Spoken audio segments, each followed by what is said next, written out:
Il ne doit pas dormir dehors malgré sa richesse. Partie 3. Ce jour-là, Michel n'était pas à Djoum. Il avait été convié à une réunion d'investisseurs, dans une autre ville.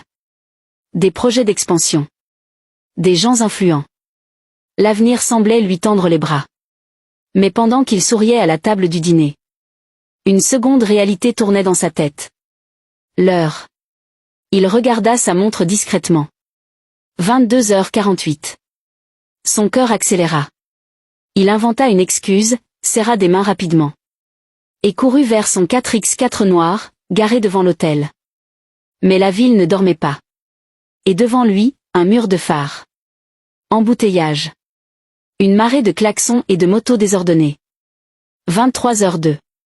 Il tenta un détour. Le GPS tournait en boucle. Il transpirait, marmonnait des prières brisées.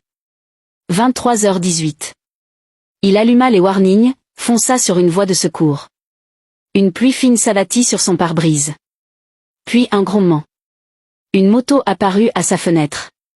Un jeune homme, visage masqué. Il le fixa, sans rien dire. Puis disparut. 23h27. Michel appela un ami pour qu'on l'attende à la barrière. Pas de réponse. Son téléphone grésilla. Comme si une présence écoutait déjà de l'autre côté. 23h34. Des enfants jouaient encore dehors. Mais aucun ne leva les yeux vers sa voiture. 23h41.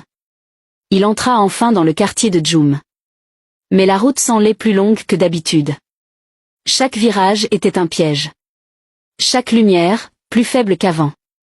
23h51. Il vit sa maison au loin. Mais en s'approchant, les phares s'éteignirent.